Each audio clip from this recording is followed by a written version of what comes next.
KPK police is also very helpful.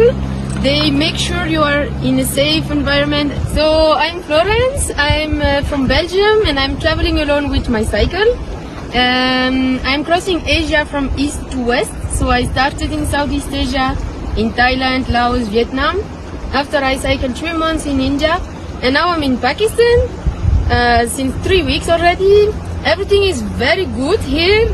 It's a safe country, at least until now I had no problems. And the people, Pakistani people are very nice and very helpful.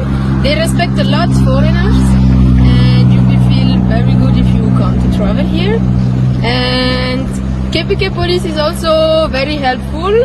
They make sure you are in a safe environment and you don't need anything, but they also let me cycle alone on my own without escorting me, so that was very nice. And now I'm going to Babusar Pass, to Chilas, and then maybe to Hunza Valley. Thank you so much. Thank you.